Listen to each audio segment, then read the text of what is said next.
A pandemia da Covid-19 provocada pelo novo coronavírus tem trazido uma série de mudanças para a vida de todo mundo. E são mudanças muito bruscas. Medidas sanitárias recomendam o isolamento social como forma de combater a disseminação do vírus. E quando, lamentavelmente, acontece a morte de um ente querido, essa situação fica muito mais complicada, porque, infelizmente, não é possível nem a realização de velório, como a gente tem acompanhado aí nas reportagens. E isso pode causar ainda mais dor às famílias que estão de luto. Na entrevista de hoje, nós vamos falar sobre como lidar com o sentimento de luto em tempos de pandemia, em tempos dessas restrições todas que estamos vivendo. Nós vamos conversar agora com o psicólogo Saulo Rocha. Bom dia, doutor Saulo. Seja bem-vindo mais uma vez ao programa Voz do Povo e obrigado por nos atender nesse horário da manhã. Olá, Tony. Olá a todos os ouvintes. Para mim é um prazer imenso estar aqui com vocês de novo para falar de um assunto tão delicado, mas também de extrema importância nos dias, né? Muito atual. Bom, doutor, esse cenário de pandemia, ele é novo para todo mundo, inclusive para pessoas mais antigas, nunca passaram por coisa semelhante. Então, as coisas mudaram assim praticamente da noite para o dia. Fomos todos pegos de surpresa. E isso eu estou falando da nossa rotina ainda. Esse sentimento de perda nesse momento deixa a pessoa meio desorientada. É normal a pessoa se sentir assim, né, doutor? É extremamente normal, Tony. Como você acabou de falar, com toda a questão do isolamento social, a nossa rotina mudou. Nossos hábitos mudaram. Muitas vezes a gente tem desenvolvido outras habilidades, como o trabalho em casa, o homework, aquela companhia que a gente tinha um pouco mais distante pela ausência de casa por causa do trabalho. Agora isso daí está sendo constante, então outros elementos relacionais dentro da própria casa também estão se dando. Fora insegurança, às vezes ansiedade que tem que lidar com a possibilidade, né, de pensamentos intrusivos, medo do contágio, preocupações financeiras. Então, somos bombardeados muitas vezes com várias questões, vários pensamentos. E é importante a gente poder geri-los para ter uma vida mais saudável e estável, né? Doutor, no caso específico, como é que a gente faz para lidar com esse sentimento de perda provocado pela pandemia? E aí, quando acontece a perda física também de um ente querido? Porque depois do sepultamento que está se dando do jeito que está, a pessoa volta para casa, volta para um isolamento, volta a ficar sozinha. Como é que faz nesse caso? Exato, Tony.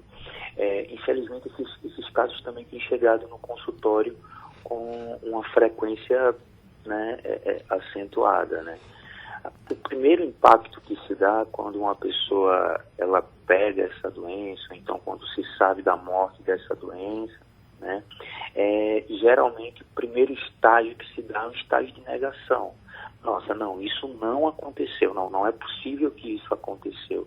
Depois alguns estágios podem se dar, como por exemplo raiva, né, uma tristeza profunda, estágios pontuais até de depressão, para que depois esse pensamento de aceitação possa se dar. Então, assim, como lidar com isso?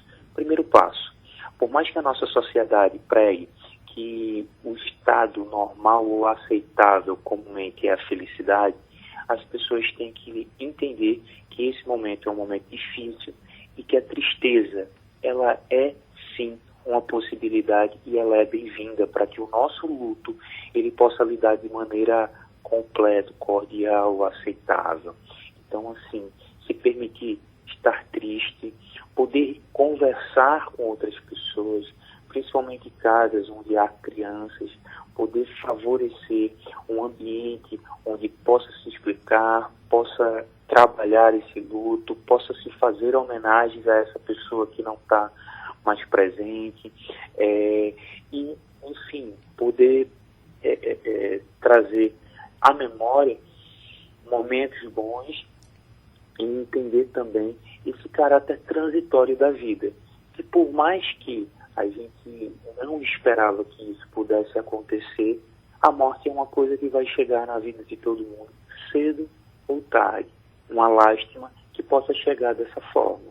Mas quanto mais a gente poder se instrumentalizar de informações e também estar apto para acolher o sofrimento dos outros, dos nossos parentes, e manter, né, essa interlocução com pessoas, com amigos, melhor a gente vai poder lidar com isso.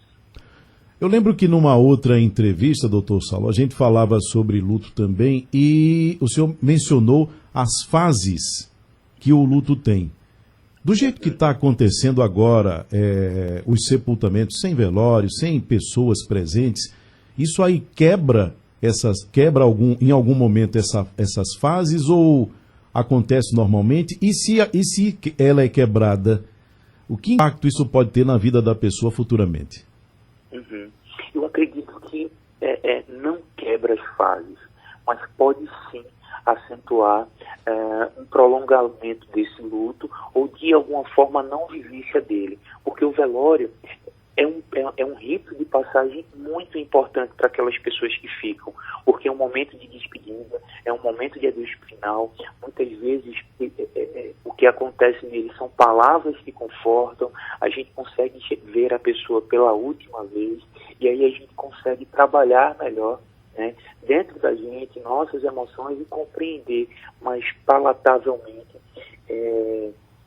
esse adeus, essa perda, né?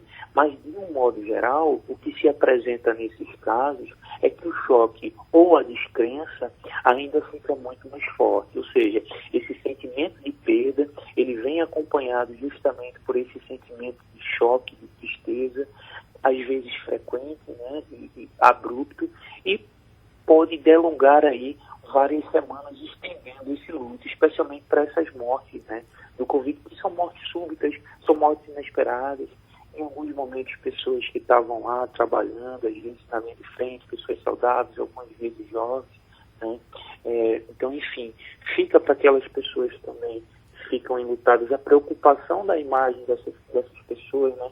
Ou seja, a memória dessas pessoas falecidas, o medo de alguma forma, essa memória se apagar e aí, enfim, se propagar essa não aceitação, né?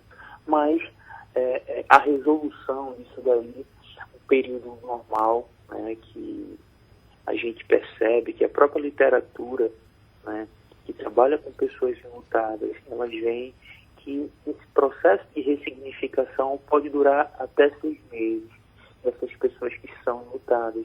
Então é importante sim chorar pelas essas pessoas que vão sofrer, compartilhar a sua dor, não fazer uma interdição dessa fala, né?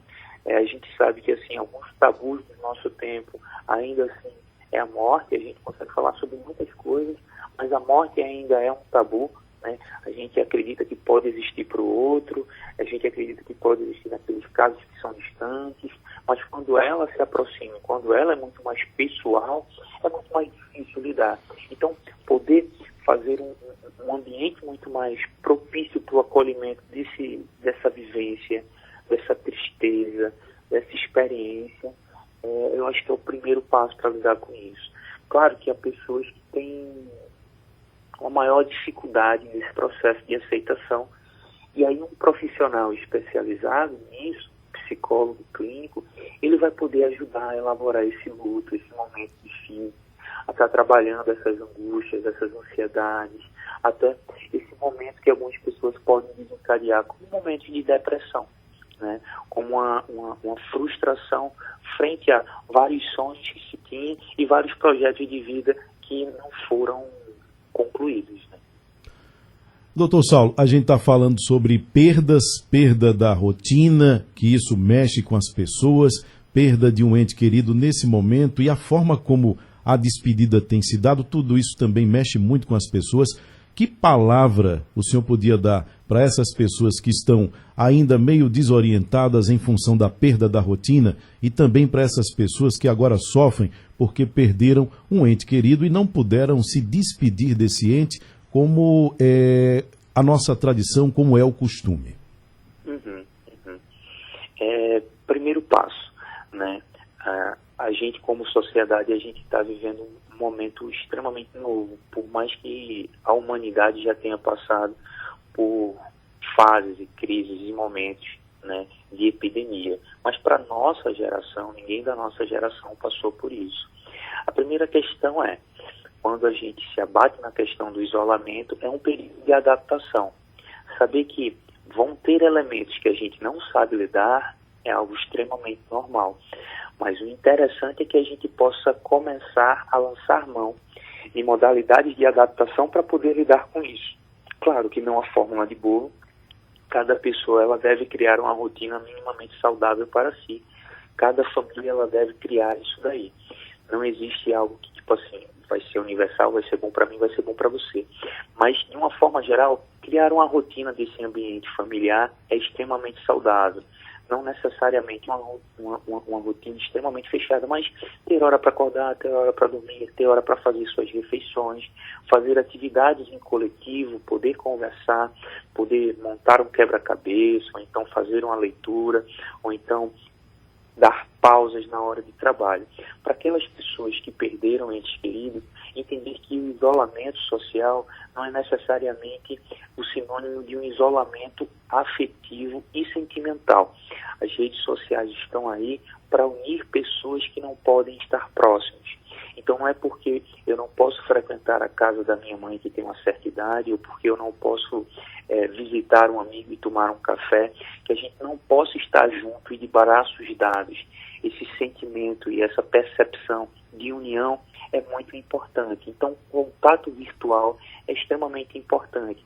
Entrar em contato com aquelas pessoas que eu acho que estão sozinhas, que eu acho que estão enlutadas, que precisam de, às vezes, de um apoio, até de uma palavra de lembrei de você, queria saber como é que você está, é muito importante nisso daí.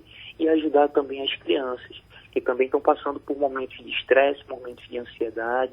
A gente que é adulto, né, já é um pouco difícil lidar com isolamento, quanto mais para algumas crianças, principalmente para aquelas que perdem pessoas.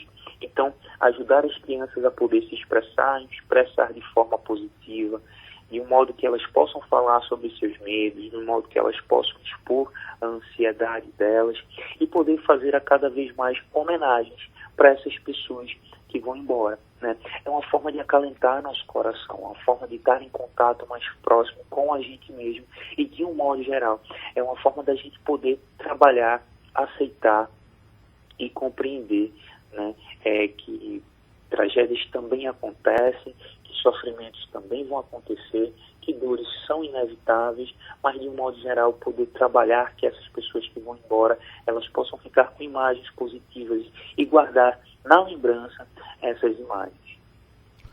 Dr. Saulo Rocha, mais uma vez, muito obrigado pela sua participação aqui no programa Voz do Povo da Rádio Jornal, trazendo aí mensagens e esclarecimentos importantes para as pessoas. Eu que agradeço, Tony, obrigado mais por essa fala e um forte abraço a todos os ouvintes. Bom, na entrevista de hoje nós conversamos com o psicólogo Saulo Rocha sobre como lidar com o sentimento de perda da rotina, perda de um ente querido, daquele que você não pôde se despedir como gostaria e fica aquele sentimento de que faltou alguma coisa naquele final. Foi sobre isso que falamos agora, espero que tenha conseguido trazer para você, através da fala do Dr. Saulo Rocha, orientações importantes para a sua vida.